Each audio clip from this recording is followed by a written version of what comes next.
Национальный центр «Россия» – пространство гордости за свою страну и людей, которые в ней живут. Аналогов ему в мире нет. Здесь работает постоянная экспозиция «Путешествие по России». Это наглядная демонстрация достижений нашей страны в прошлом и настоящем. С момента открытия Национального центра в ноябре 2024 года прошло более 10 выставок. Мы сотрудничаем с лучшими производителями страны. В универмаге «Россия» можно найти продукцию, созданную руками и сердцем. В гастрономических рядах представлены кухни народов России.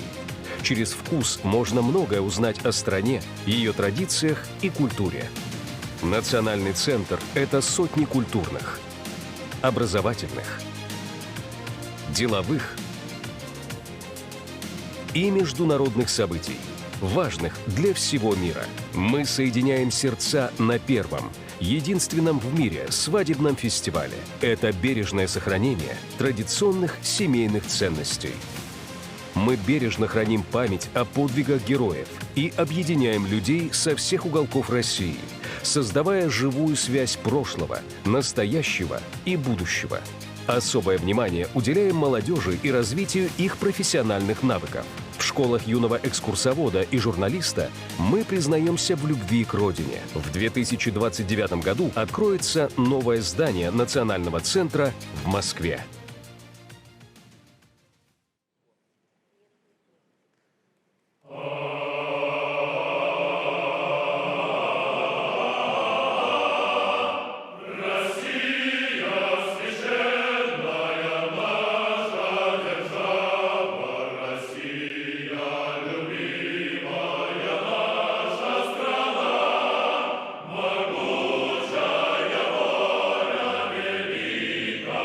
Слава!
Ваши аплодисменты, дамы и господа, хору Сретенского монастыря. Спасибо. Спасибо. Как мы рады вас всех видеть. Какие вы красивые, подготовились, нарядные. А девушки, мужчины, поаплодируйте девушкам. Они готовились сегодня все утро. И мы с огромным удовольствием приветствуем всех учителей, будущих педагогов, наставников, исследователей, методистов, путешественников. Мы рады видеть всех, для кого карта мира начинается не с условных обозначений, а с живого интереса к стране и к людям. Здравствуйте! Здравствуйте! Ну и прежде чем мы начнем наш сегодняшний маршрут, я представлю мою прекрасную соведущую, журналиста, телеведущую. Наверняка вы ее прекрасно знаете, встречались с ней утро на телеканале «Россия», советника президента Русского географического общества по информационной политике и просто прекрасную, вот такую невесомую, хрупкую, потрясающую девушку. Анастасия Чернобровина. Остановись! Позволь мне посвятить несколько секунд тебе. Сегодня для меня огромное удовольствие быть с этим путешественником. Мы вообще люди, живущие на чемоданах, и вот, наконец, два путешественника встретились в центре Москвы. Это невероятно заряженный знаниями и большим опытом журналист, телеведущий, путешественник, ведущий программы «Утро» на Первом и программы «Поехали» Евгений Покровский. Даже если я просил еще сказать прекрасный мужчина. Хотя ладно, все, бог с ним, и так нормально. Я считаю, и так даже много. Так, друзья, ну что же. География – это редкий предмет, где слово «масштаб» одновременно означает и цифру на карте, и уровень наших замыслов. И сегодня масштаб у нас действительно большой. Планов, как говорится, громадье. Это правда. Сегодня в одном зале у нас собрались представители всех регионов, разных поколений, разных профессиональных маршрутов. Осталось нам только проверить координаты. Итак, Москва, Национальный центр «Россия», форум учителей географии. Ну что ж, координаты верные. Аплодисменты. Ну а главная точка нашего сегодняшнего маршрута – это, конечно же, учитель. Прежде всего, человек, который первым показывает ребенку, что Россия – это не просто какие-то контуры на карте, а пространство истории, культуры, природы, труда и, кстати, личной ответственности. У нас сегодня не так много времени, но мы проведем эти 1,5 часа с пользой. Мы поговорим о школе и университете, об экспедициях и научных открытиях, о человеке как части географии и о географии как части человеческой судьбы. И мы, конечно же, обещаем, что никакой контрольной сегодня не будет. Вот этой вот фразы достали листочки, написали номер варианта, вот этого все не будет. Мы, максимум с вами поиграем в города, и то после официальной части. Хотя, кстати, после сегодняшней программы, возможно, многие захотят сами провести ее у себя в классе. Итак, пленарное заседание форума учителей географии объявляется открытым. Ура! Форум учителей географии и студентов профильных вузов мы начинаем в пространстве, которое, действительно, оно уже буквально само по себе похоже на большой современный урок о России. Здесь достижения страны становятся видимыми, осязаемыми, история регионов близкими, а будущее предметом общего разговора. Итак, для приветствия мы приглашаем на сцену генерального директора Национального центра «Россия» Наталью Сергеевну Виртуозову. Добрый день. Добрый день, Наталья Сергеевна. Здравствуйте, добрый день. Для меня сегодня большая честь приветствовать здесь, в Национальном центре России, который создан по распоряжению нашего президента Владимира Владимировича Путина. Владимир Владимирович тоже здесь часто бывает. Спасибо ему огромное. И я хочу сказать, что вы преподаете особенный предмет. Удивительный предмет. Я считаю, мы всей командой считаем, это романтичный предмет. Это тот предмет, наверное, это именно тот предмет, который заставляет думать широко, безгранично, а значит мечтать. Знаете, президент сказал такую фразу: «Границы России нигде не заканчиваются». Это именно о безграничности нашей страны во всех смыслах. И мы, вдохновляясь этой фразой, в этом году создали выставку «Уроки географии», которую, очень надеюсь, у вас будет возможность посетить сегодня. У нас каждый день эту выставку посещают не менее 1000 человек. Все ее очень любят, нам даже жалко, что она скоро закончится. И вот когда мы готовили эту выставку, мы поняли, какая же все-таки это сказочная наука. Поэтому я хочу вас всех поблагодарить за то, что вы выбрали этот предмет, за то, что вы его преподаете, за то, что вы его любите. А значит, у нас у всех есть надежда на то, что наши дети, все мы продолжим мечтать. А я вам желаю плодотворного дня, пусть вам будет интересно, и еще пусть вам будет очень уютно у нас здесь, в Национальном центре «Россия». Уютно и интересно. Хорошего вам дня. Спасибо еще раз. Спасибо, Наталья Сергеевна. Спасибо. Спасибо. Кстати, границы России нигде не заканчиваются, которую произнес легендарная фраза Владимира Владимировича. Она была произнесена, если вы помните, на премии Русского географического общества, когда школьник пытался ответить на вопрос президента, какие у нас границы России, чем они очертаны. И тот ответственно отвечал по каждому, просто вот по каждому краю нашей страны. И я стояла и думала, ну какие у нас великие учителя географии, которые столько знаний вкладывают и столько ребенок помнит. И какие у меня великие соведущие. Просто человек энциклопедических знаний, друзья. Я думаю, тоже можно поаплодировать Анастасии. Ну и сразу же мы продолжим. Сегодня с нами в зале, в прямом эфире, учителя, студенты, методисты, исследователи, путешественники со всей страны. И собрались мы здесь точно не для того, чтобы учить вас географии, ведь главное здесь все-таки вы. Еще раз можем поаплодировать сами себе. Уважаемые коллеги, сейчас на экране появится QR-код, с помощью которого вы сегодня можете задавать свои вопросы. Самые любопытные, самые важные для вас мы постараемся успеть озвучить, задать их нашим уважаемым спикерам, которые появятся на этой сцене. Если они не успеют в силу просто обстоятельств и времени ответить на какой-либо из ваших вопросов, мы обещаем, я беру на себя эту ответственность вместе с Национальным центром России, что эксперты обязательно пообщаются с нашими спикерами, и вы услышите все волнующие вас ответы. Ну и, как знают все путешественники, успех любой экспедиции – это крепкая команда. Поэтому сегодня в нашей экспедиции хотим представить вам следующих спикеров. Итак, под ваши аплодисменты мы приглашаем на эту сцену Ольгу Викторовну Петрову, заместителя министра науки и высшего образования Российской Федерации. В фокусе развития высшего географического образования, научных исследователей и профессиональных возможностей для молодых специалистов. Также мы приглашаем Оскара Федоровича Конюхова, руководителя штаба экспедиции Федора Конюхова, человека, который знает даже самая подробная карта и иногда оставляет место для открытия. Добрый день.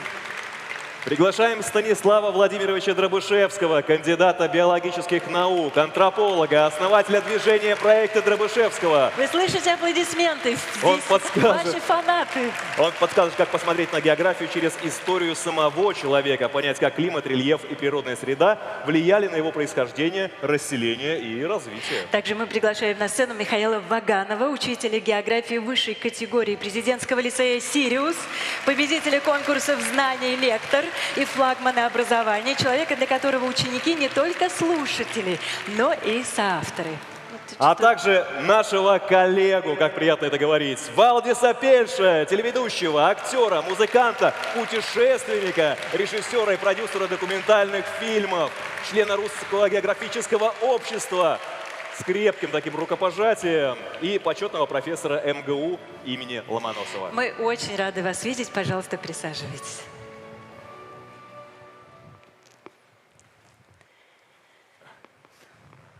Итак, география сегодня востребована далеко за пределами школьного кабинета. Она необходима в науке, в пространственном планировании, экологии, работе с большими данными, развитии регионов и даже новых технологий.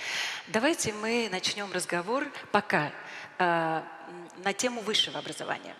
По поводу среднего образования мы обязательно поговорим в течение этого времени, потому что у нас очень много вопросов абсолютно каждому следующему спикеру на эту тему. Что касается высшего образования, Ольга Викторовна, мне бы хотелось вам задать вопрос. Вот сегодня меняется подготовка специалистов географического профиля в российских университетах. Мы об этом тоже постоянно говорим в эфире. Программа «Утро России» на канале «Россия-1». Какие компетенции становятся для студентов особенно востребованными и какие работодатели уже выстраиваются в очередь за такими ребятами? Спасибо большое за вопрос. Во-первых, позвольте поприветствовать всех. И позвольте начать тоже со слова благодарности Национальному центру России за организацию этого мероприятия и за такое привлечение внимания к такой важной сфере, как география.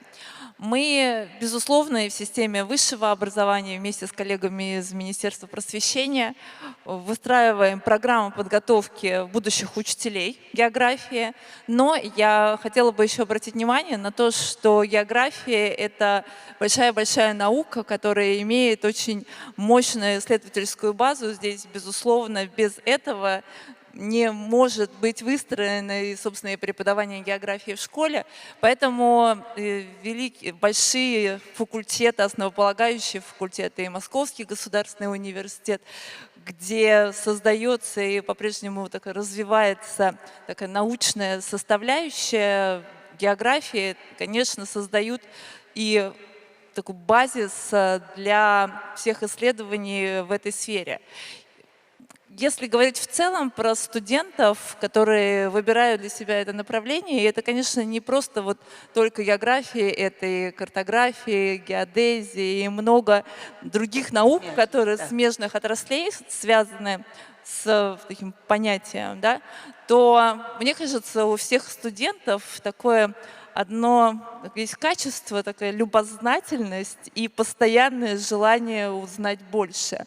И здесь я, конечно, хотела бы, наверное, поблагодарить всех учителей, потому что, мне кажется, именно учителя географии делают вот это вот первоначально, вызывает интерес у школьников, которые потом выбирают для себя эту сферу как сферу профессиональной деятельности. И именно учитель в школе зарождает вот этот огонек, да, загорается. Конечно. И дальше мы уже в университетах его поддерживаем и создавая возможности в различных полевых практиках. Вот я знаю, что здесь много студентов присутствует, но присутствовало бы еще больше.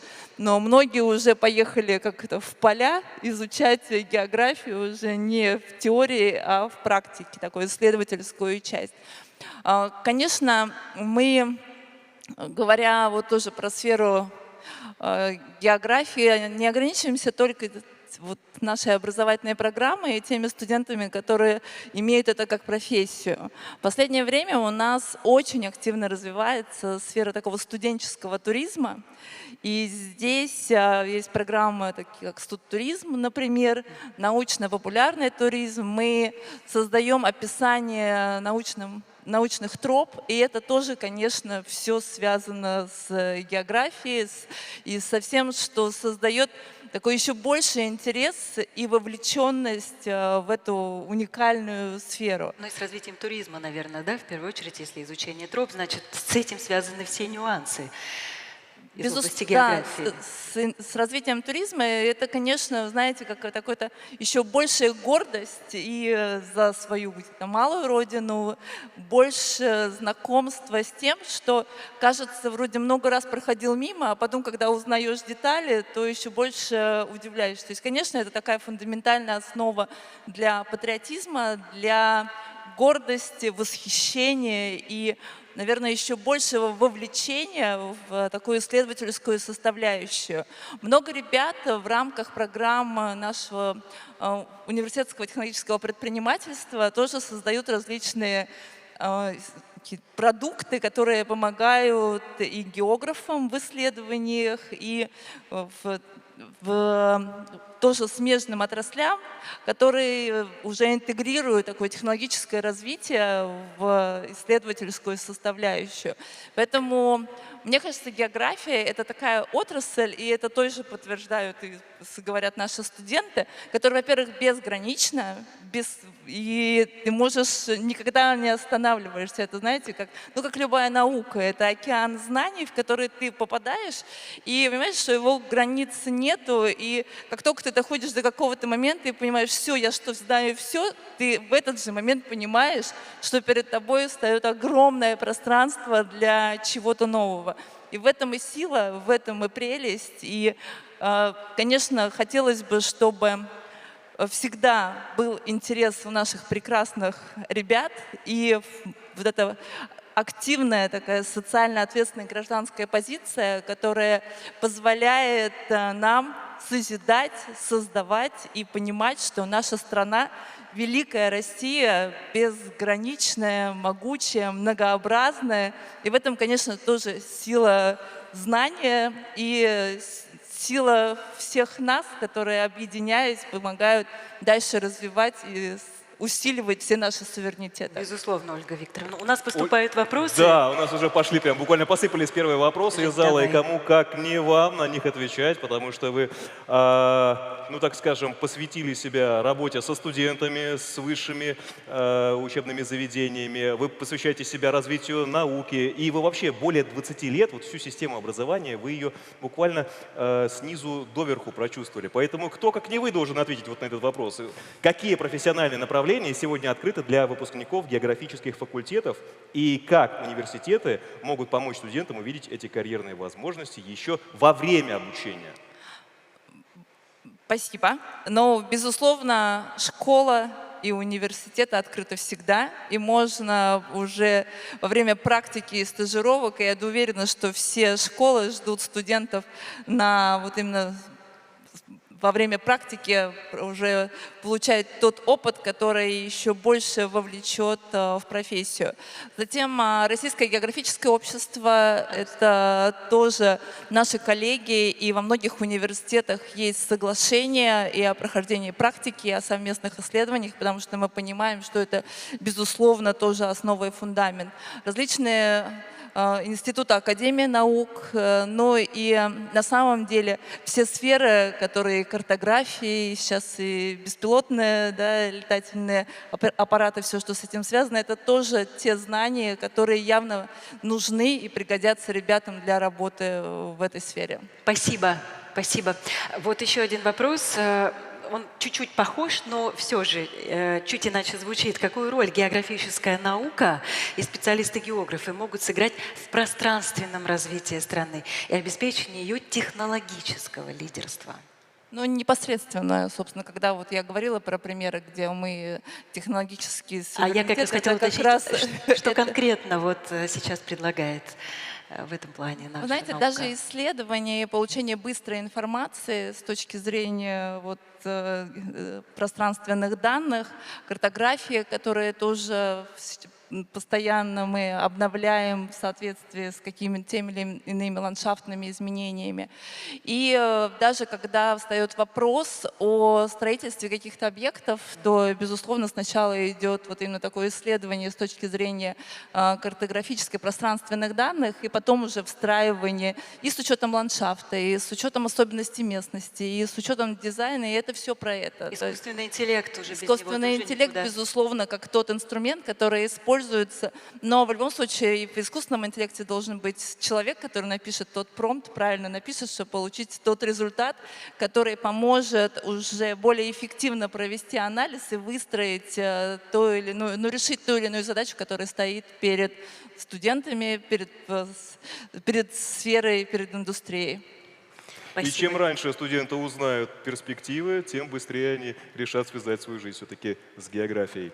Абсолютно точно. Поэтому мы стараемся вот именно практическую составляющую интегрировать как можно раньше, для того, чтобы, ну, во-первых, больше было интересно, потому что мы точно видим, как только студенты вот окунутся уже в настоящую профессию, в то, что их ждет дальше, то и интерес, и вот такой, говорится, пыткой к знаниям, оно становится еще более явным, и активность, вовлеченность и такая созидательное вот именно отношение к получаемой информации, оно точно является еще более активным. Вот некоторые университеты уже научились выстраивать взаимоотношения с работодателями, с разными компаниями, которые ждут, когда появится новоиспеченный специалист. Вот в области географии чуть-чуть, мне кажется, сложнее ситуация. Что вы подскажете сейчас специалистам, как им выстроить сотрудничество с научными организациями, с регионами, индустриальными партнерами, чтобы студенты решали конкретные задачи развития территории? Это и вопрос из зала. Вы знаете, но все взаимодействие у нас, безусловно, реализуется вокруг основной образовательной программы, по которой обучаются студенты. И у каждой основной образовательной программы есть тот самый индустриальный партнер, который ждет вот студентов как такие свежеиспеченные пирожки. И мы видим, что сейчас и сама вот наша тоже новая реформа высшего образования, она направлена как раз на более близкое сближение индустриального партнера и самого учебного заведения. Поэтому больше вопрос вот практической составляющей. И здесь нужно, конечно, начинать с того, что в каждом вузе есть центр карьеры, где заключается соглашение о сотрудничестве, о предоставлении места на практику, на исследование. Возможно, если это уже идет какая-то научная исследовательская работа, то студенты просто становятся частью этого процесса. Тут чем раньше начать сближение по взаимодействию, тем, конечно, лучше, более гарантированный будет тот факт, что студент превратиться в молодого специалиста, который работает на том или ином предприятии. Это, знаете, как мы тоже университеты понимаем, что чтобы лучшие абитуриенты пришли в ВУЗ, нужно работать активно со школами и вместе показывать вот именно тот спектр знаний, который можно получить в университетах. А работодатели то же самое, чтобы получить лучшие кадры, нужно, конечно, как можно раньше прийти в ВУЗ и уже на втором-третьем курсе находить вот ребят с горящими глазами, которые хотят двигаться, развиваться, которым все интересно. Но я также обращаю внимание, что мы как университеты, как работодатели, тоже очень хорошие работодатели. Поэтому, конечно, когда студенты остаются частью научных коллективов, остаются на кафедрах, пишут диссертации, это тоже очень важный и нужный трек, потому что, конечно, наука должна быть, и наука является фундаментальной для любого развития. Но главное, чтобы этот работодатель хорошо платил. Я думаю, меня все поддержат. Ну, спасибо. Итак, Ольга Викторовна Петрова, человек, который решает, каким будет высшее образование в ближайшие годы. Вы знаете, кажется, что в 21 веке Земля уже вообще подробно снята со спутников. Ее, кажется, уже всю измерили, нанесли на цифровые карты, но, согласитесь, вот стоит экспедиции выйти в путь, и карта снова становится большим вопросом.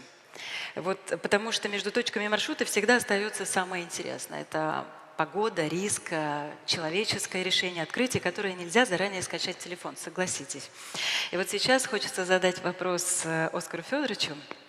Оскар Федорович, какие вот экспедиции последних лет не просто добавили новый маршрут, а помогли как-то иначе увидеть природные процессы, возможности человека или устройства всей нашей планеты? Коллеги, добрый день. Большое спасибо за приглашение. Мне повезло в жизни, у меня мой первый учитель по географии был мой отец, Федор Конюхов, поэтому спасибо. Поэтому у меня не было шансов не влюбиться в этот предмет. И с детства он мне показывал просторы нашей необъятной страны, брал в различные уголки Сибири, Севера, Дальнего Востока. Поэтому я с детства знаю, что географию надо изучать не только по книгам, но и быть на тех местах, о которых ты читаешь. И вот если говорить про экспедиции, то помимо больших международных проектов, которые мы делаем за пределами нашей страны, вот уже несколько сезонов мы организуем и проводим экспедицию в Приморском крае по пути Владимира Клавдевича Арсеньева. Это уже у нас было 2 сезона подряд. Мы изучаем, как изменилась природа Приморского края. Я сам родился в Находке, поэтому для меня это очень близкая тема. Вырос на книгах Владимира Арсеньева, поэтому когда я иду и этим же путем, а у нас конная экспедиция, мы передвигаемся на лошадях, в том числе и по заповедникам. где невозможно движение транспорта. И вот ты читал в книге «Маршрут Арсеньева», и вот ты сейчас находишься здесь, видишь эти реки, эти сопки. Конечно, другое восприятие того, о чем ты читал. Мне кажется, что человек, который изучает географию своей страны, это уже патриот. Потому что, изучая географию, он обязательно столкнется с биографией Пржевальского, с биографией Витуса Беринга, с биографией, опять же, Владимира Клавдича Арсеньева. Какими трудами прирастала наша земля. Я почему так много внимания уделяю Дальнему Востоку, потому что мне эта тема очень близка. И если бы не эти фамилии, возможно, у нас бы этих территорий не было. Поэтому в том числе задача наших экспедиций отдать дань памяти людям, которые открыли эти территории, нанесли их на карты, изучили. В общем-то, мы имеем нашу страну в тех границах, которые имеем, благодаря людям, которые рисковали своей жизнью, которые стремились заглянуть за горизонт, которые были романтиками. Вот что мне говорил мой отец и говорит сейчас, он говорит: Оскар, вне зависимости от возраста у тебя должны гореть глаза, ты должен оставаться романтиком. И сам является таким примером, ему 75 лет, горизонт планирования наших экспедиций на 10 лет вперед, глаза у него горят, поэтому нам есть на кого равняться в данной ситуации. Ну и, конечно, мы гордимся нашей страной, потому что, во-первых, это самая большая страна в мире. Когда просыпается Дальний Восток, Калининград засыпает. 11 часовых поясов. Где это еще есть? Мы располагаемся в двух полушариях, восточном и западном. У нас самая высокая гора в Европе Эльбрус, самое глубокое озеро Байкал, самая большая граница 60 тысяч километров. Экватор 40 тысяч, а граница нашей страны 60 тысяч. То есть ты, когда это все читаешь, конечно, тебе хочется погрузиться, еще больше узнать о стране, о каких-то таких достопримечательностях. Поэтому меня эта тема всегда будоражит с детства. И я очень рад, что здесь собрались поклонники географии, и мы сегодня говорим на эти темы. Да, Спасибо. это большое удовольствие. Спасибо. Оскар Федорович, ну вы же, кроме того, что более четверти века вы руководите штабом экспедиционным Федора Конюхова, вы же еще и сами принимаете участие в экспедициях. Я знаю, вы Атлантику пересекали, и какие-то невероятные проливы проходили, самые сложные. И вот вам, опять же, как никому, этот вопрос из зала: что экспедиция способна показать школьнику такого, что вот не может передать даже самая точная географическая карта? Спасибо. Но я, наверное, чуть-чуть начну с вашего первой части вопроса. Да, я проектный менеджер, я занимаюсь организацией больших сложных экспедиций на протяжении уже 25 лет. И в активе нашей команды 27 мировых рекордов. И, как я уже сказал, горизонт планирования на 10 лет вперед.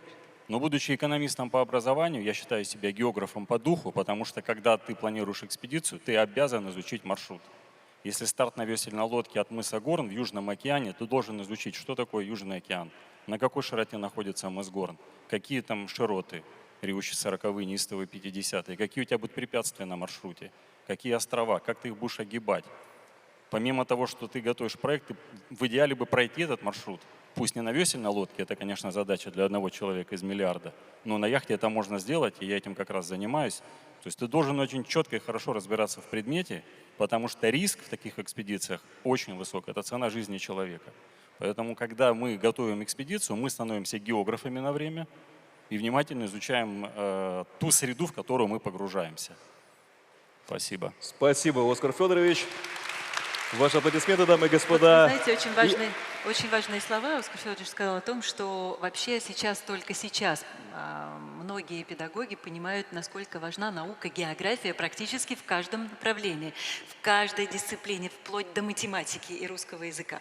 Я думаю, что сейчас эти слова подтвердит и наш специальный гость. Да, как раз наш специальный гость, потому что о месте географии в современной школе, обновлении содержания образования и поддержки педагогов важно говорить на самом высоком уровне. И, дамы и господа, встречайте, министр просвещения Российской Федерации Сергей Сергеевич Кравцов, наш специальный гость.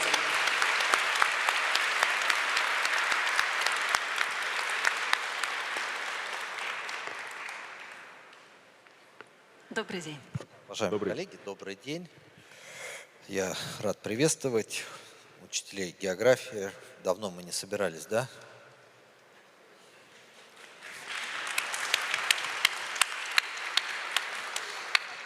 Я хочу начать с результатов единого государственного экзамена. У нас есть результаты ЕГЭ по географии. И хочу вас поблагодарить. У нас увеличилось количество сдающих географию в этом году на 4500. Больше ребят сдавали географию в этом году. Это очень хороший результат. И общее количество у нас 20 тысяч ребят, которые выбрали географию. Средний балл, несмотря на то, что больше стало выбирать, он примерно остался таким, как был в прошлом году. В прошлом году 54,8, в этом году 54,4. То есть в целом мы видим хорошие знания по географии, интерес к предмету географии. Конечно, уважаемые коллеги, в этом ваша заслуга. Хочу вас поблагодарить. Также сейчас идет разработка единого учебника по географии вместе с Российским географическим обществом. Мы больше внимания уделим России, межпредметным связям географии с биологией, физикой, историей, обществознаниями, другими предметами. Сейчас этот учебник разрабатывается и планируется, что с 1 сентября 2028 года уже по нему будут работать наши школы. До этого мы проведем подготовку учителей и очень заинтересованы будем в ваших отзывах, ваших предложениях, пожеланиях, когда вот учебник появится, когда мы, прежде чем его массово вводить, предоставим вам для апробации, для ваших критических замечаний.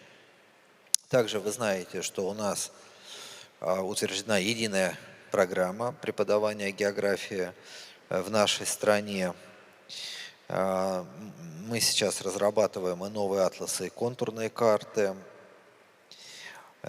И, соответственно, вот эту работу ведем. Я думаю, что, может быть, если есть какие-то вопросы, я готов на них ответить. И еще тоже в завершение такое краткое хотел сказать. И наша гордость, ребята, которые победили в OpenGeo, Международная географическая олимпиада, которая 22 июня завершилась. 25 стран участвовало, 125 школьников. У нас 4 золотые и 2 серебряные медали. Это абсолютный результат. И в октябре этого года запланировано проведение еще одной масштабной олимпиады, Международная олимпиада по географии, где будут участники из стран БРИКС, другие страны. Тоже мы надеемся, что здесь у нас будут блестящие результаты. Ну, а в целом я хочу сказать, что я неоднократно говорил, что все предметы важны, в том числе и география. Нельзя сказать, вот там предмет математика, история важнее географии. Нет.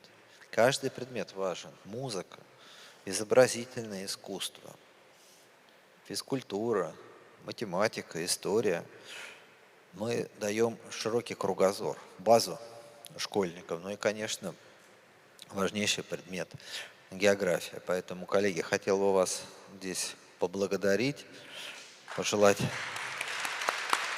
такой успешной работы. Вот, я надеюсь, выставку посмотрели все вот здесь, да, вот очень замечательная выставка. Мы ее здесь с Сергеем Владимировичем открывали, Кириенко тоже на нас произвела впечатление. Мы договорились, что проведем такой съезд учителей географии. Максимальное количество школьников тоже посетят эту выставку. Это замечательное такое пространство, популяризирующее предмет географию в целом. Поэтому такие выставки должны быть не только в Москве, но и в городах нашей страны, других городах нашей страны. Но, по-моему, вот мне организаторы сказали, что в филиалах центра «Россия», которые сегодня открываются по всей стране, обязательно такие выставки будут. Дорогие друзья, если есть у кого вопросы, есть микрофон в Сергей зале? Сергеевич, позвольте задам первый. Да. Вы учитель географии? Я советник президента Русского географического общества, и все, точка. Надо учителем географии поработать чуть-чуть. К сожалению, слышу вас не очень хорошо, потому что гуляет... Говорю, Могу вам поближе. учителем географии надо чуть-чуть поработать. Что вы, я вот так плохо разбираюсь в географии, поэтому 15 лет в РГУ, все пытаюсь познать все новое и новое. Но знаю, что сейчас самые жаркие дискуссии идут вокруг учебника. Знаю, что вы постоянно на встречах с руководителем комиссии президента Русского географического общества Сергеем Кужугетовичем Шойгу. Вы дискутируете, общаетесь, вы собираете общее мнение от учителей, от школьников, от родителей. И дело постепенно сдвигается с места, потому что вокруг учебника именно географии очень много разных жарких споров. Каким он должен стать, что такое более современный учебник, почему один, а не несколько, как раньше. Вот сейчас, на этом этапе, куда мы движемся, каким он будет? Потому что вот сидят родители, вот Женя, вот я, вот Валдис, у которого 4 детей сейчас выросли на учебнике географии. Мы как раз дискутировали на эту тему, нравится, не нравится. Вы Ну, что у нас, смотрите, у нас же есть программа преподавания географии. Под программу, единую программу федеральную, готовится учебник. С Сергеем Кужугетовичем мы встретились, с Российским географическим обществом обсудили. Они координируют эту работу вместе с ведущими учителями, методистами. Сейчас готовится учебник. В течение года он должен быть готов. Потом начнется апробация. Мы планируем с 1 сентября 2027 года. И начиная с 1 сентября 2028 года поэтапное введение единого государственного учебника. Почему единый государственный учебник? Потому что когда у нас там, ну, я по географии сейчас не помню, сколько учебников было. Вот. По истории у нас было 54 учебника. По математике более 100 разных учебников. И понятно отсюда, какие проблемы и вопросы. А потом родители удивляются, как вот на ЕГЭ, почему школьник не сдает, а потому что учили, не тому, чему спрашивают. Сейчас программа у нас полностью синхронизирована с кодификаторами проверочных работ, ОГЭ, ЕГЭ. Это 704 приказ, который с 1 сентября этого года действует во всех школах. И, соответственно, под эту программу готовится учебник. Он будет интересным, насыщенным. Ну и действующий учебник тоже неплохой. Он у нас один в перечне ФПУ, но он является коммерческим. Это будет государственный учебник. Права на него будут принадлежать государству. Стоимость его будет в 2,5 раза дешевле коммерческого учебника, а качество в 2,5 раза выше коммерческого учебника. Спасибо. Коллеги, есть вопросы к министру? Можно поднять руку, микрофон есть рядом, вам сразу поднесут. Будьте смелее, уникальная возможность. Буквально у министра несколько минут. Пожалуйста. Представьтесь, пожалуйста, хорошо? Здравствуйте. Гурьевских Ольга Юрьевна, Уральский государственный педагогический университет, заведующий кафедрой географии, методики географического образования и туризма. Мы очень много говорим о том, что география – недооцененный предмет в школе. Стратегически важный, формирующий географическую культуру, географическую грамотность, но недооцененный. И мы неоднократно на заседаниях комиссии по географическому и экологическому образованию Русского географического общества выходили с обсуждением вопроса о том, чтобы географию России и географию ввести в базовую часть всех педагогических вузов, чтобы предметники все изучали географию наравне с русским языком, физической культурой, историей. И это очень важно. Как вы относитесь к такой инициативе? Инициатива хорошая, но важно, чтобы базовые знания, основные знания школьник получает в школе. Вы сейчас, я так понял, говорите про высшие учебные заведения. База формируется в школе, основные географические, вот база, фундамент дается в школе. Поэтому здесь очень важно, чтобы мы в школе уделяли внимание каждому предмету, который входит в общеобразовательную программу. вы правы, что зачастую географии не всегда уделялось должное внимание. Но сегодняшний вот такой съезд в центре Москвы, в Национальном центре России, значит, шаг в этом направлении повышения статуса предмета география. Что касается педагогических вузов или там других вузов, ну, это вопрос, давайте мы отдельно тоже обсудим. Я не против, я поддерживаю эту идею, чтобы там, надо посмотреть, на каком уровне, какие знания давать, ну, так же, как и историческое просвещение, там, философия, вот, которая обязательно к изучению, русский язык, продолжение. Вот. Ну, здесь надо посмотреть. Я пометил, Ольга Юрьевна, давайте пообсуждаем. Вот, я с коллегами еще переговорю обязательно. Спасибо. Спасибо. Коллеги, Есть ли еще вопросы? Есть еще у нас Да, один вот вопрос можно молодой задать, человек пожалуйста. на втором.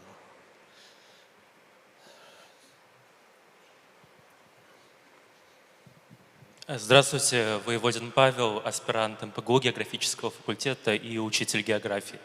Скажите, пожалуйста, а мы знаем, что через год, да, планируется устный экзамен по истории. Есть ли в Министерстве просвещения инициатива также сделать по географии для всех школьников страны? Хотя бы по курсу географии России, как наиболее важно. Спасибо. Спасибо. Честно говоря, не думали. Вот откровенно скажу, такой инициативы у нас не было, но посмотрим. У нас есть устный экзамен в 9 классе по русскому языку, вы знаете. Будет устный экзамен в 9 классе по истории. Вот. Что касается географии, поработаем. Спасибо за предложение. Спасибо.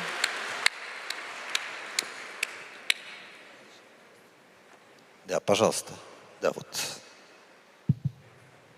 Здравствуйте всем, уважаемые коллеги, уважаемые спикеры. Из города Оренбурга учитель географии Нуриденова Гульнар Музатаевна.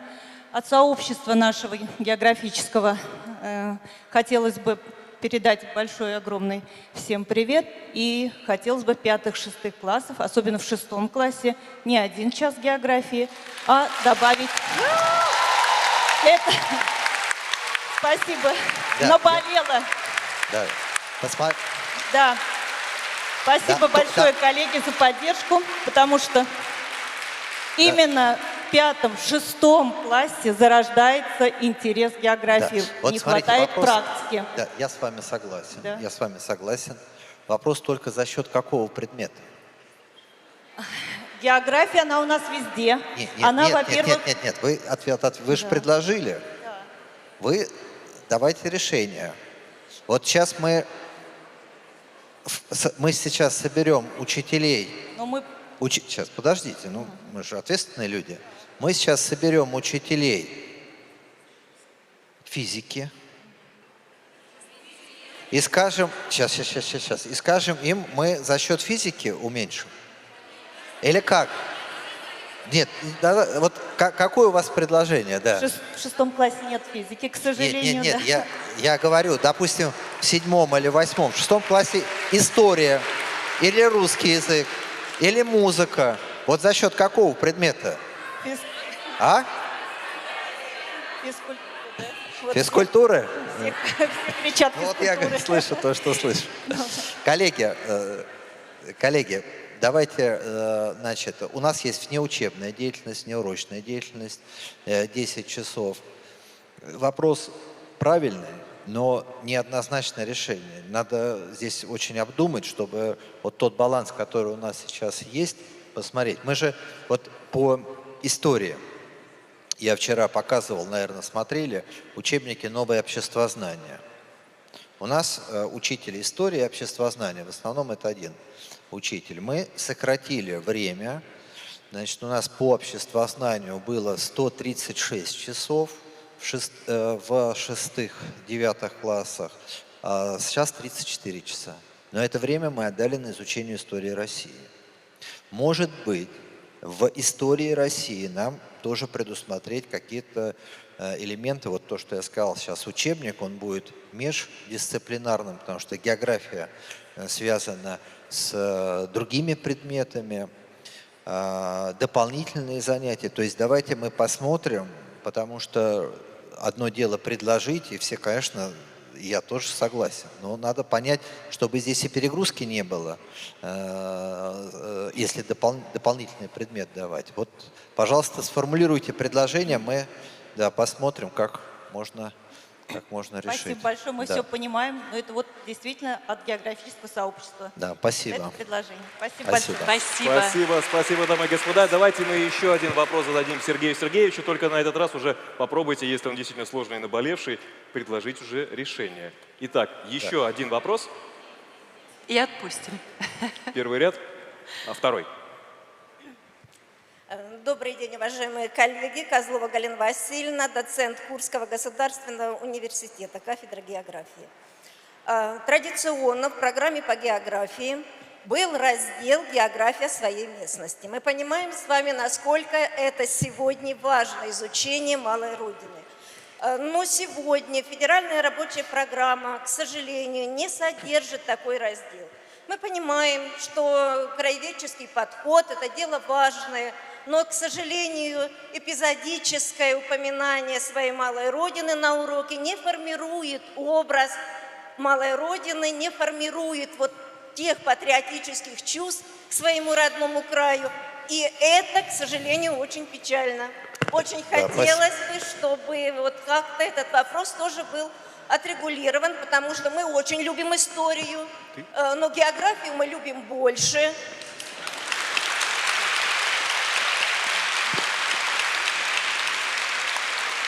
Спасибо. Количество часов по истории все-таки, ну, мягко говоря, нескромное. Дайте возможность географам тоже воспитывать патриотов. Спасибо. Ну, я еще раз скажу, что все предметы важны, и история очень важна. История очень важна, так же, как и география. Поэтому, честно говоря, здесь я не знал, что такого раздела нет. Мы обязательно, вот я пометил, скажу Ольге Павловне Кулударовой, которая отвечает за содержание образования, что и как здесь можно подправить. Спасибо. Сергей Сергеевич, Да, пожалуйста. знаете, у меня такое ощущение, что вот в этой области, действительно в науке географии, около смежных наук, накопилось столько вопросов, не совсем решенных, что вам пора выходить в прямую линию. Ладно. Сейчас я Вот. еще Мне отвечу кажется, на нам два надо будет вопроса и отдельно поеду. сделать Да, эту вот встречу. кто-то хотел задать вопросы. Пожалуйста. Да, пожалуйста. Да. Николаенко Елена, Санкт-Петербург. Вы просили решения. Я вам могу сказать, что называется, во время непосредственно СССР у нас был в 5 классе, ну, по тем временам в 4 классе, предмет пропедевтики – это природоведение, который объединял естественно-научный цикл, все предметы естественно-научного цикла. А в 6 классе, когда дети уже понимали, а мы все время почему-то бежим впереди паровоза, могу сказать честно, по математике, по истории, даже по той же самой музыке, рисованию. В результате, когда у нас наступает тот момент, дети начинают писать ВПР, они просто, скажем честно, не понимают. Они забывают, да, у нас современные дети, но они забывают то, что они проходили. Они вышли за дверь и сказали нашей географии «до свидания». А какое решение? В 5 классе нам, может быть, даже и не нужна география, потому что дети еще не знают математики, как координаты, а дети теперь не играют в морской бой. Дети не знают, что такое десятичные дроби, а мы объясняем им масштаб, а дети этого тоже не знают. В лучшем случае, если учитель математики идет впереди планеты всей, и у него, кстати, часы есть, потому что на математику всегда дадут дополнительные часы. А вот на географию Какое подумают предложение? 5 раз. Пожалуйста, верните нам природоведение, чтобы могли все науки естественно-научного цикла в 5 классе. В 6 классе дайте нам 2 часа, потому что ребенок к этому времени созревает и головой своей, и непосредственно психологически он видит. Вы поверьте нам. Даже не убеждайте, все правильно вы говорите. Вопрос за счет, вот 2 часа, какое решение? В 6 классе? Да, за счет какого предмета? Не за счет какого предмета. А как дополнительно? А как дополнительно хотя бы официально ввести как раз в те же самые ВУДы, но именно 1 час давать на географию. И тогда будет и краеведение в 6 классе, и тогда... То есть за счет... Сейчас, понятно. Да. За счет внеурочной деятельности, правильно? Да, или что? Убирается. В каждом классе каждый час. У нас новый предмет ДНК России. И оттуда забираю. Ну вот если можно, что называть... Ну, То есть забрать из ДНК России предмет? Нет, Откуда? он тоже нужно, я его веду.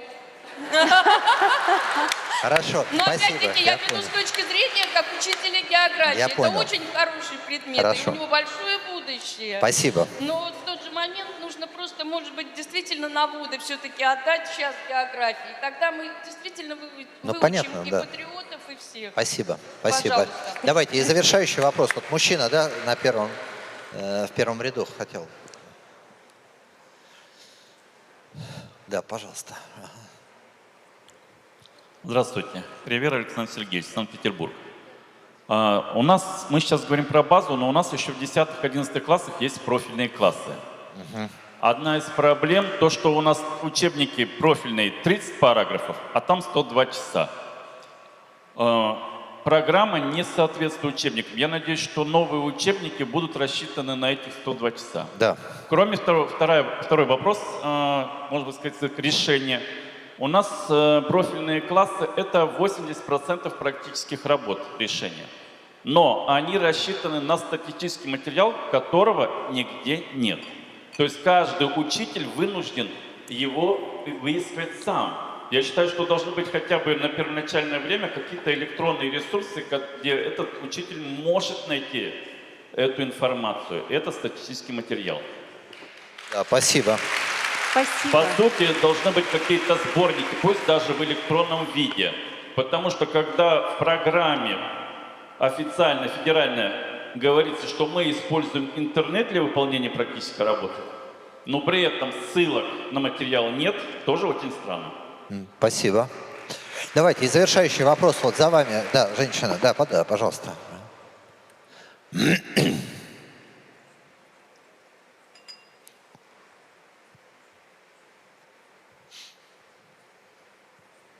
Здравствуйте. Гершинзон Ольга Николаевна. Мы всю жизнь внедряем космическую информацию, в том числе в образование и, конечно, в географию.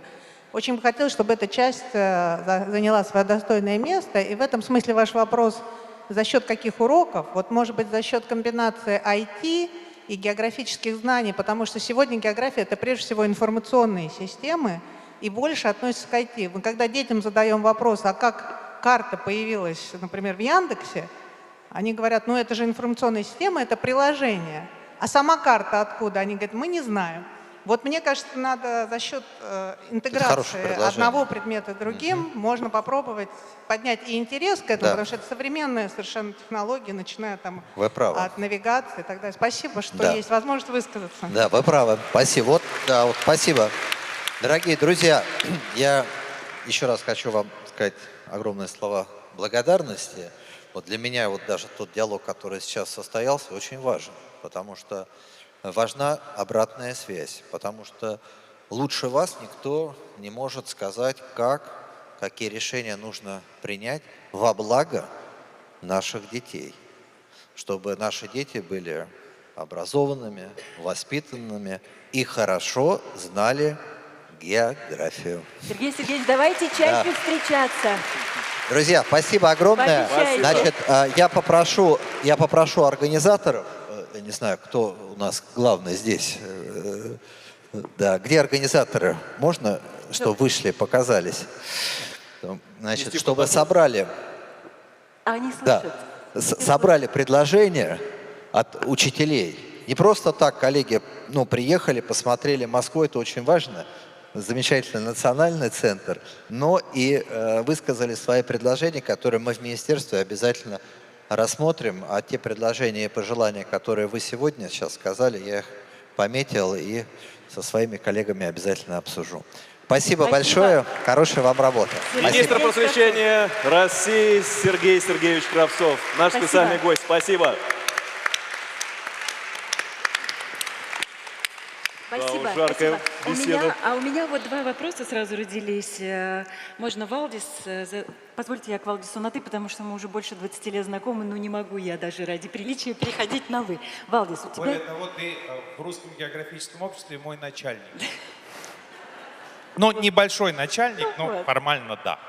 Поэтому тыкай мне во все. Дорогой, вот у тебя выросли уже 4 детей. Вот ты сейчас по ощущениям, как бы вот что сказал, хватало вот этих часов географии, когда они в школе учились, у тебя уже выросли некоторые детки, вот чтобы им хорошо знать историю и географию нашей страны. Давай не будем тебя включать, что ты молодой, отличный отец, путешественник, и им много даешь. Вот именно образование, что касается. Надо сказать, что каждый для себя в школе, особенно к старшим классам, выбирает те предметы, которые становятся его любимыми.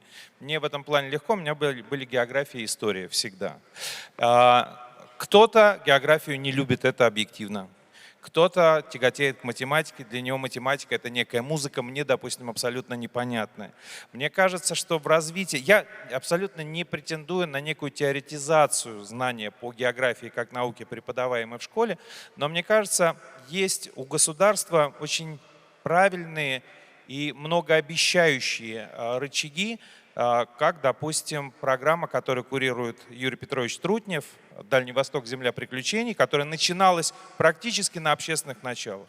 Сейчас это сотни людей, которые путешествуют по Дальнему Востоку, приезжают туда из самых отдаленных уголков страны и исследуют этот край, снимают сейчас это очень легко и выкладывают, и таким образом, собственно говоря, влюбляются в географию.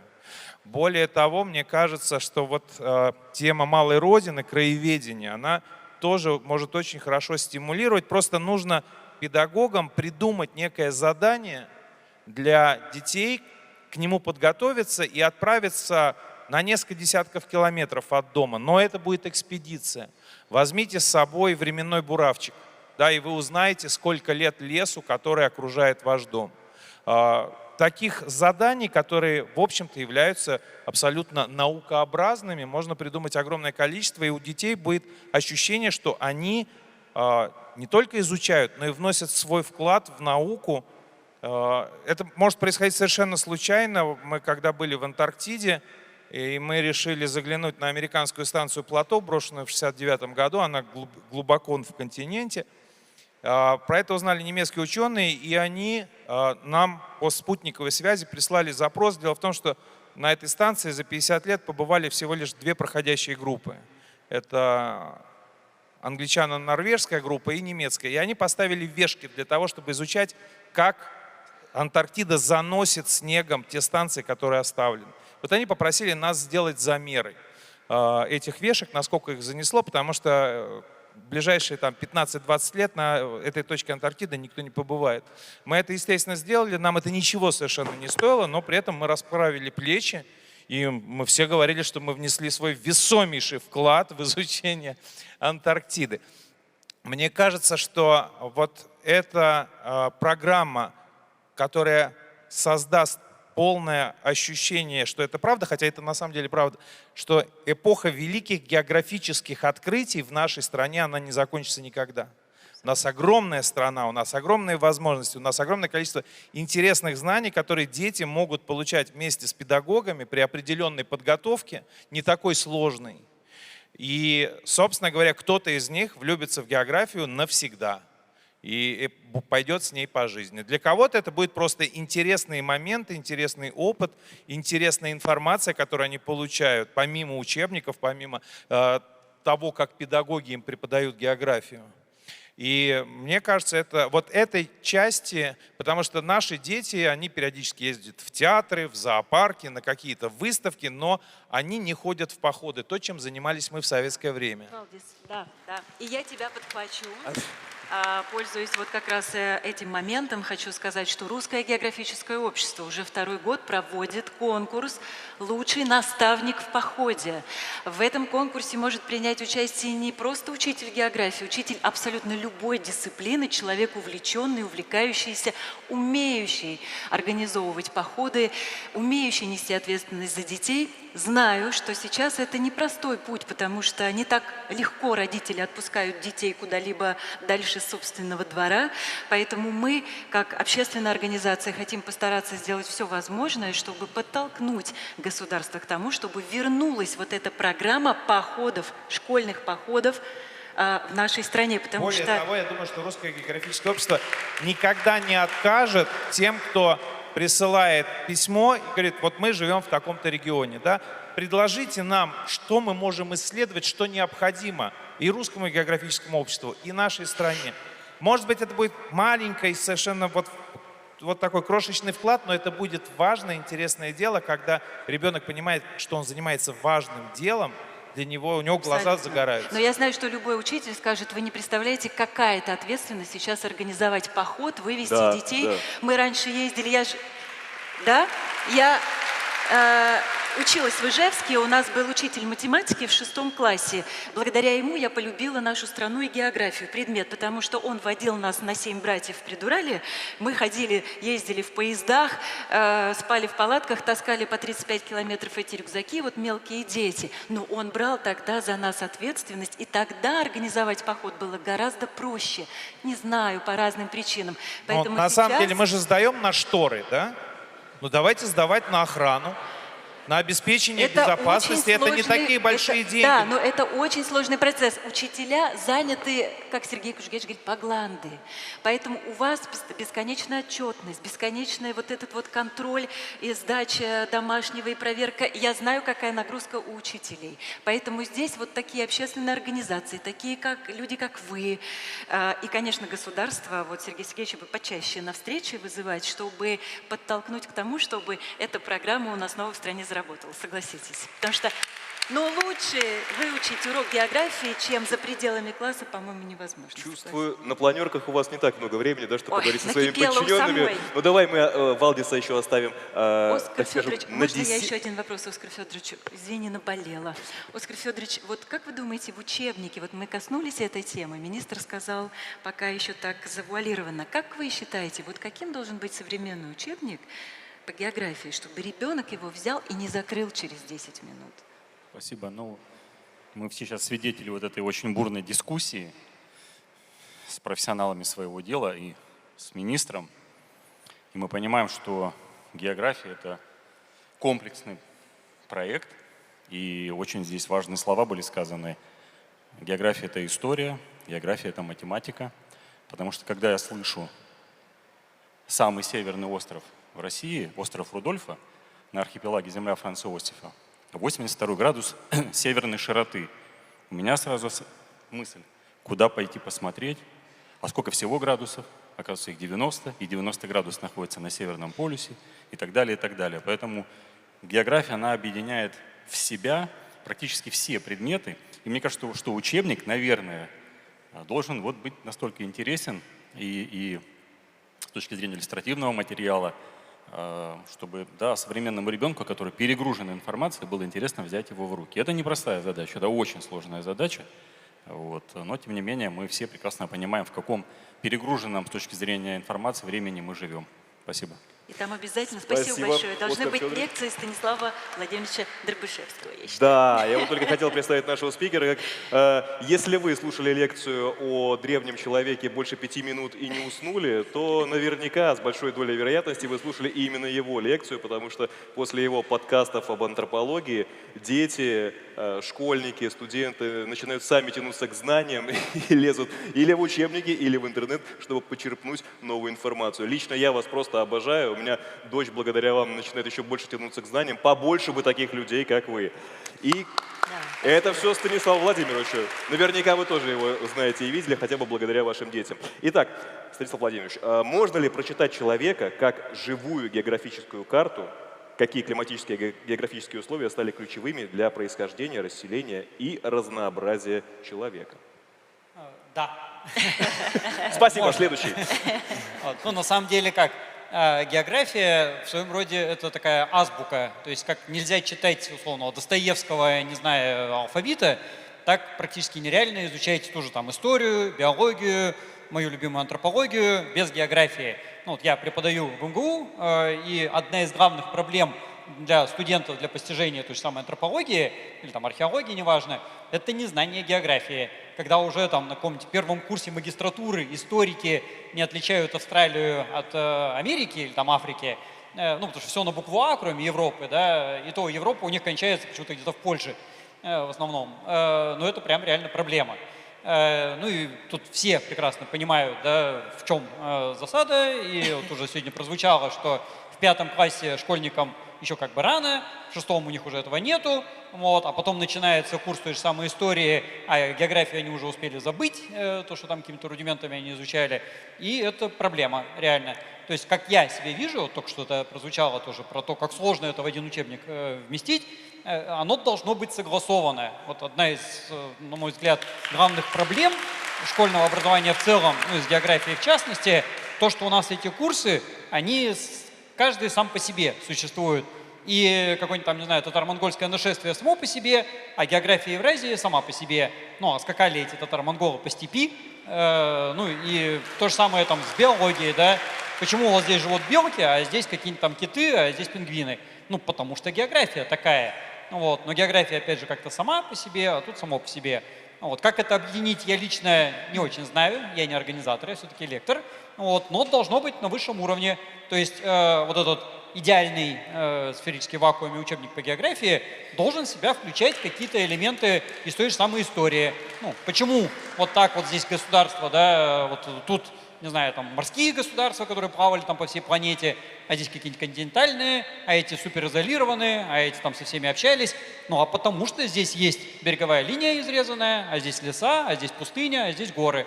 Вот, то есть оно и в курсе истории должно упоминаться, и в курсе географии должна та же самая история упоминаться, ну, равно как и биология, и там все остальные предметы. Вот. А более того, география — это же не просто карта, ну, тут, я думаю, всем более очевидно, чем мне даже. Вот, то есть карта — это вот именно азбука, просто алфавит, а вообще-то это как бы все, что вокруг наверчено, тем более, что география — это же не статичная история, как тоже часто в головах у школьников сохраняется. Ну, есть карта, да, помянутый Яндекс, допустим, и все, дальше ничего не надо. Извозчик довезет, как известно. А на самом деле это ведь динамическая история и в современности, уж тем более в прошлом. Ну, то есть континенты двигались, климат меняется сейчас на глазах и в недавнем прошлом, и когда угодно. Ну, и те же там исторические всякие там пертурбации, какое-нибудь там, не знаю, великое переселение народов, там, начала нашей эры, это климатические изменения. Потому что вот там то суше стало, то влажнее стало, урожайность больше стала. И поэтому появились такие-то государства, такие-то народы снялись со своего места, куда-то там побежали. И оно должно звучать согласованно в разных этих самых предметах. И в истории, в биологии, в географии, ну и где-то там еще, в обществоведении, там какие еще есть. Вот, ну, математику я с трудом понимаю, как сюда можно подтянуть, ну, хотя вот уже сказано, да, что координаты — это математика. Вот. Но опять же, почему-то координаты изучаются раньше, а математика позже. Вот. То есть на каком-то вот надмозговом уровне оно должно быть сведено воедино, чтобы у нас система образования была таки системой, а не вот этими обрывочными какими-то вбросами, которые потом не работают в голове у студентов. Ну, а я, как преподаватель все-таки в ВУЗе, от этого немножечко страдаю, потому что я потом вынужден еще раз объяснять, где находится Африка и чем она отличается вообще от Азии. Вот. И где вообще границы там Азии или Европы, например, находятся, потому что ну, многие вообще не представляют совершенно. Вот. Это реальная сложность. Вот. Но, надеюсь, оно решаемая проблема, и, ну, собственно, здесь присутствующие каждый день эту проблему решают, как умеют. Вот.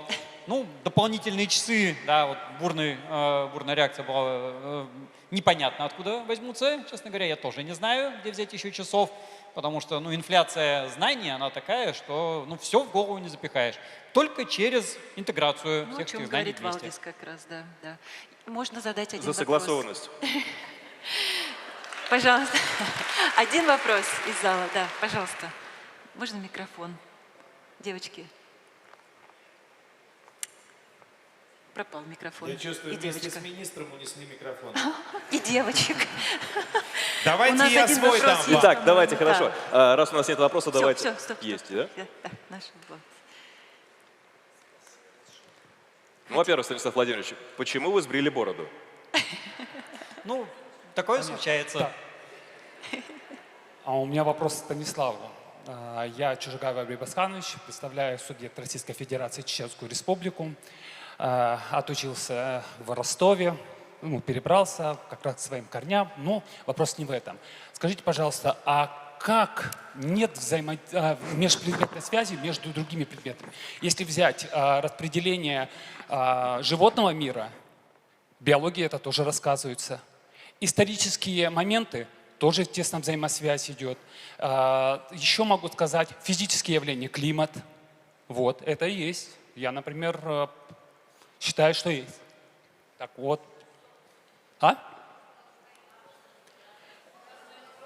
Я понимаю, но все равно здесь говорит совсем какой-то контраст идет. Но на самом деле изучать география – это тесная взаимосвязь с другими предметами.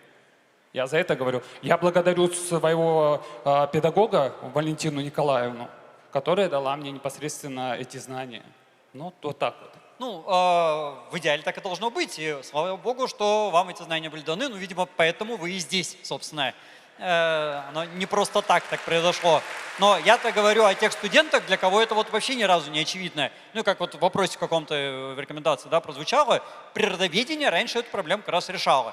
То есть вот на раннем уровне ребенок, у него все это как бы более-менее комплексом идет, но пока у него еще в голове знаний каких-то эрудиций нету. А потом, когда у него хоть какая-то основа есть, уже можно туда впихивать какие-то конкретные знания там, по биологии, по истории, там, почему угодно. Но вот так, видимо, и надо. Ну, оно не просто так раньше-то существовало вот это самое природоведение, а потом уже специализации какие-то. Тоже не дураки эту систему делали.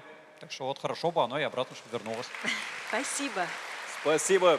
Спасибо, Станислав Владимирович. Спасибо вам, что вы умеете превращать, точнее, скрещивать науку и стендап. Спасибо и нашим предыдущим спикерам, и Оскару Федоровичу, и Ольге Викторовне, и Валдису, и, конечно же, нашему следующему спикеру, который тоже подходит под это определение. Я сейчас говорю о Михаиле. Итак, Михаил. У каждого учителя есть своя точка отсчета. Это, конечно же, человек, событие или личный опыт, которые однажды определили выбор профессии. Вот с чего начался ваш путь в географию? Почему вы решили стать именно учителем? Спасибо за такой вопрос. Ну, знаете, вот если ответить на него, то, наверное, я вспомню один из эпизодов своего детства. Значит, было мне лет 10, наверное, и я разговаривал со своим дедом, Вагатовым Григорием Ивановичем. Он был ветераном Великой Отечественной войны, был командиром легендарной «Катюши», а после демобилизации учителем географии и НВП. Кстати, кто не знает, что такое НВП, вдруг в зале, это сейчас предмет, который называется ОБЗР. Но у меня шансов других не было. И знаете, я так вспомнил такой вот диалог с ним, когда он мне говорил, вот, Миша, школьные знания спасали мне жизнь. Умение рассчитать полет снаряда, чтение карты, немецкий язык, вот это самая верная защита от фашистов. И вот сколько времени прошло, да, и насколько эта фраза до сих пор актуальна. Вот. Михаил, современный учебник, их же несколько было по географии. Вы выбирали несколько выжимки или все-таки создавали свои какие-то проекты? Ведь вы же и отличаетесь сейчас в нашей стране тем, что вы сам создаете свои авторские программы и плюс подключаете к этому самих школьников и делаете их соавторами, и да. не только школьников. Конечно, то есть, мне кажется, и коллеги, нельзя использовать учебник только на 100%.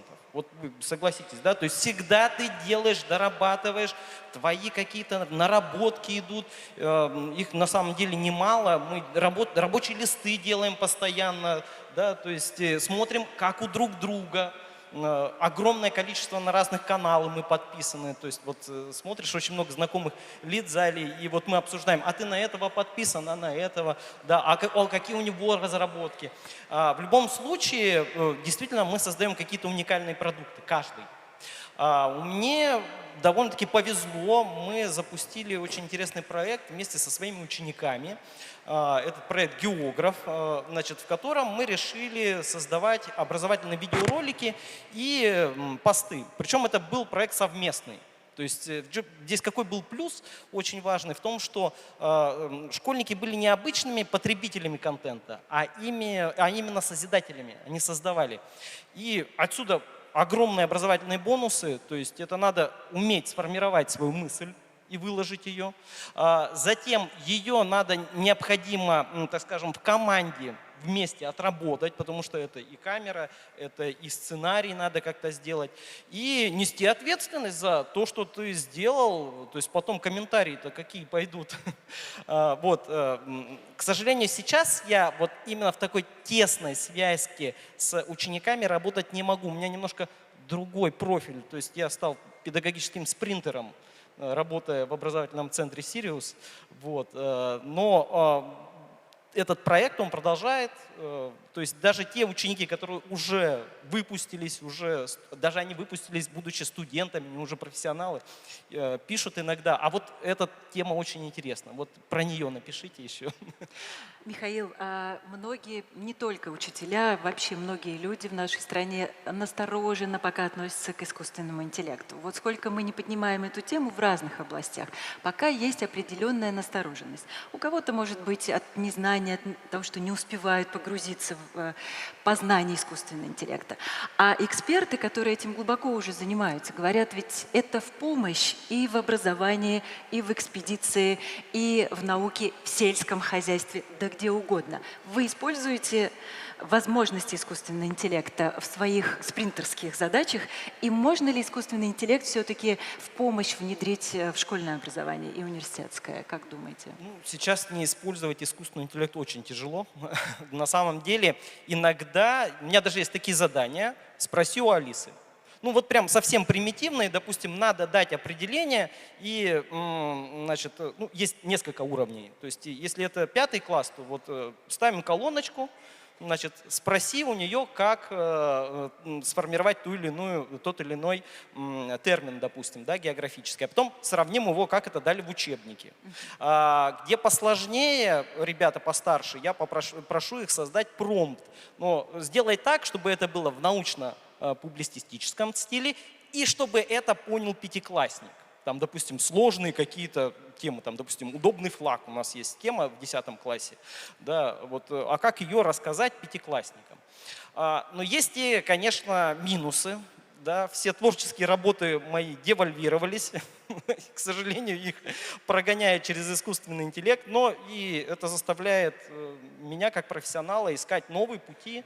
То есть, действительно, рабочий лист, вот у меня жена такая говорит, почему ты все время ходишь вот в каникулы на работу? Ты же уже подготовился. Я говорю, так это было в прошлом году, сейчас заново надо готовиться. Мы бесконечно готовимся к нашим урокам, это постоянно происходит. И здесь то же самое, то есть ушло это задание, да, вот оно творческое, ну, значит, надо новое придумывать, надо включать этот искусственный интеллект. Или наоборот, сделать так, чтобы с помощью лишь искусственного интеллекта это задание не решить. Спасибо. Спасибо. Михаил Ваганов, человек, который может превратить карту мира в захватывающее путешествие, и который доказывает, что география – это не только заучивание столиц. Ну а мы переходим к твоему любимому, уважаемому подчиненному.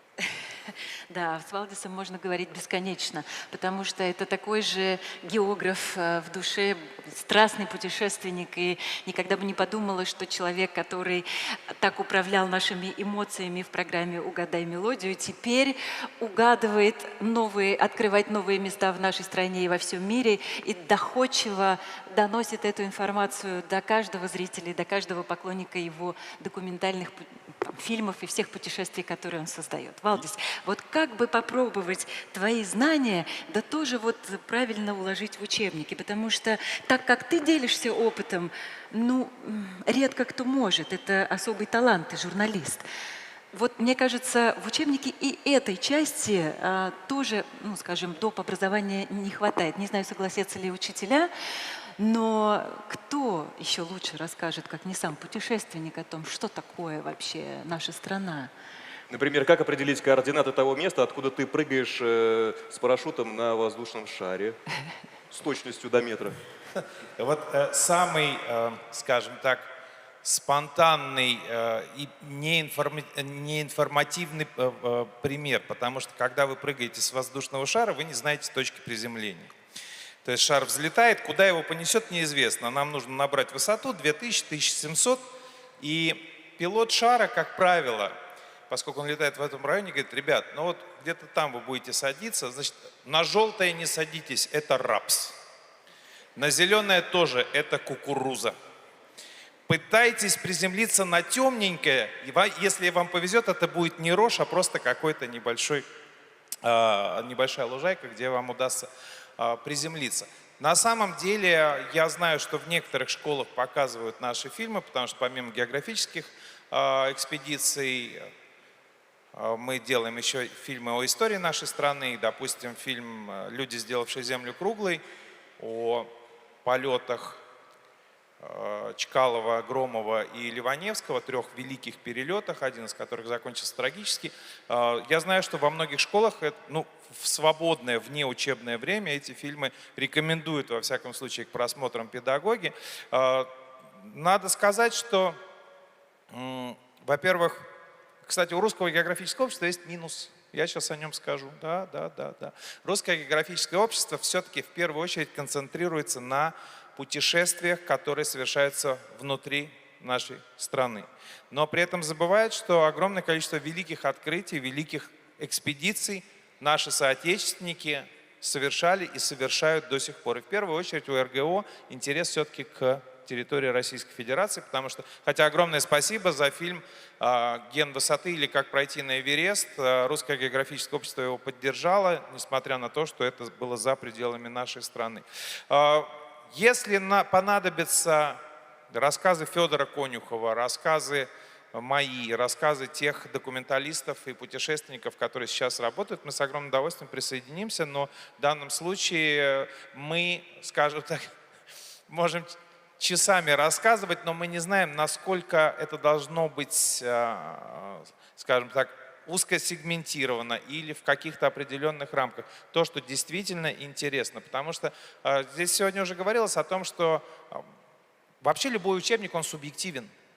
И то, что автору кажется очень важным, и то, чему нужно посвятить огромное количество времени, на самом деле может быть и не так существенно. Я за, знаете, такую некую экстернатуру. Вот когда в старших классах дети фокусируются на тех предметах, которые им сейчас нравятся. Это не значит, что они будут заниматься ими потом в жизни. Я закончил философский факультет Московского университета и год отработал в Академии наук, в Институте истории, естествознания и техники, в секторе истории и науки, потом ушел навсегда. И все. Для меня это были счастливые годы моей жизни, но на этом с философией у меня закончилось. Но в тот момент, когда они пытаются определиться, это 8, 9, 10, 11 классы, может быть, принцип вот этого экстерната, который сейчас существует, когда дети в 9 классе сдают те предметы, которыми они не хотят больше пристально заниматься, и фокусируются на тех предметах, которые им, наверное, понадобятся в ближайшие несколько лет. Может быть, и с географией такая история должна быть, потому что, я еще раз повторю, география – это нет науки, которая тотальна для всех. Здесь сидят люди, влюбленные в географию, и на сцене тоже. Но там, на улице, мы можем оказаться в меньшинстве. Поэтому мне кажется, что должно быть правильное, хорошее, качественное базовое образование с возможностью у старшеклассника уже, собственно говоря, получать дополнительную информацию.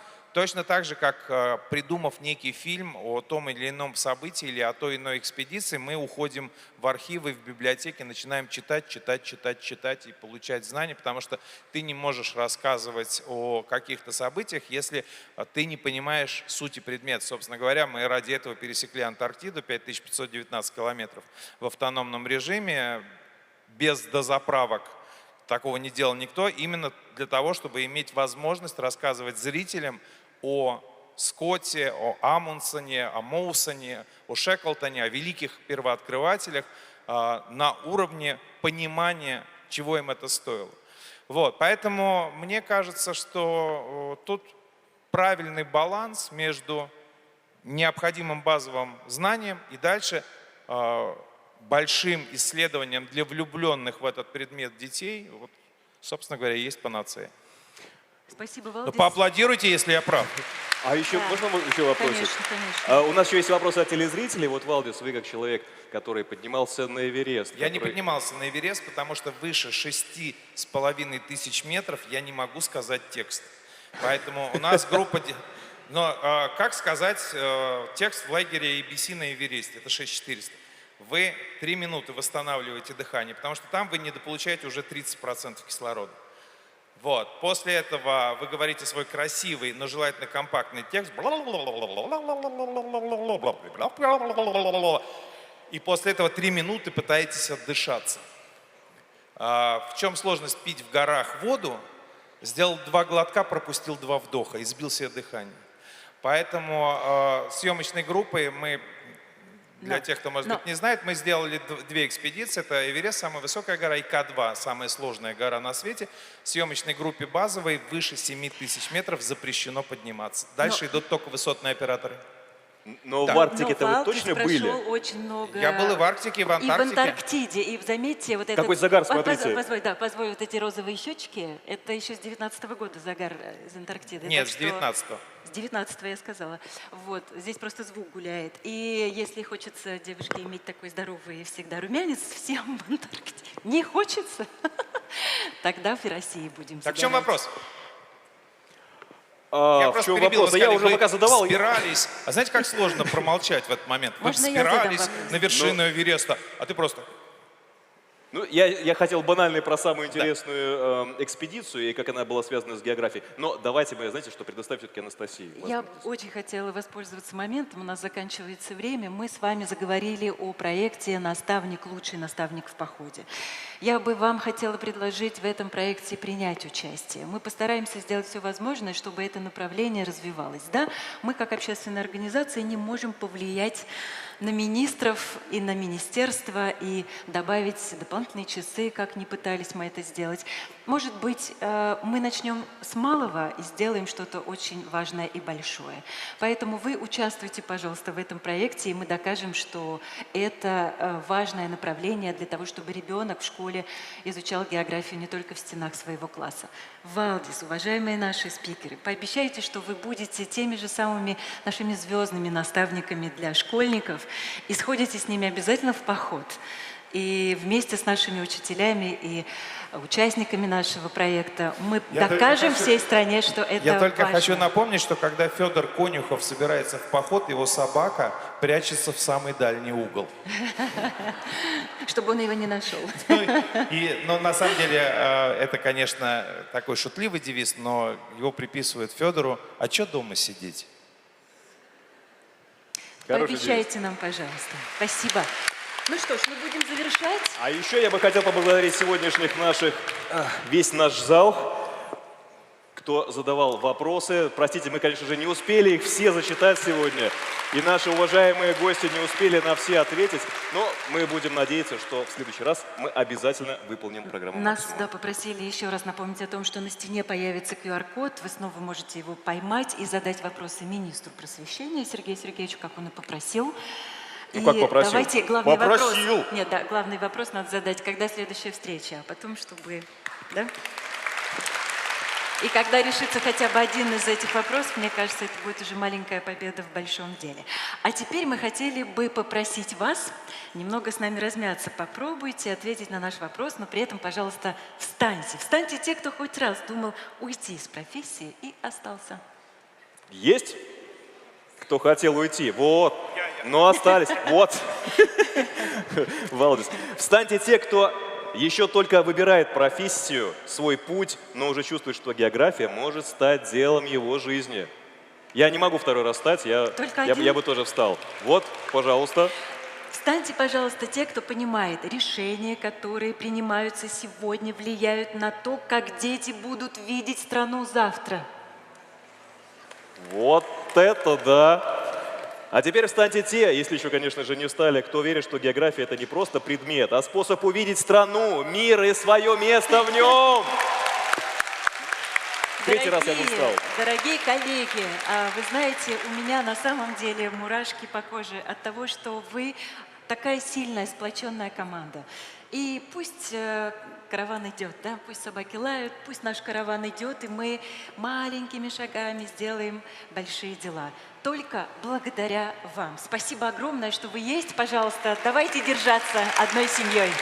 Пускай собаки лают, а собака Федора Конюхова сидит где-то там в своем уголке и трясется. Давайте встречаться чаще, мы будем создавать для этого поводы. Спасибо вам! Спасибо за вашу ежедневную работу. Спасибо нашим спикерам, спасибо.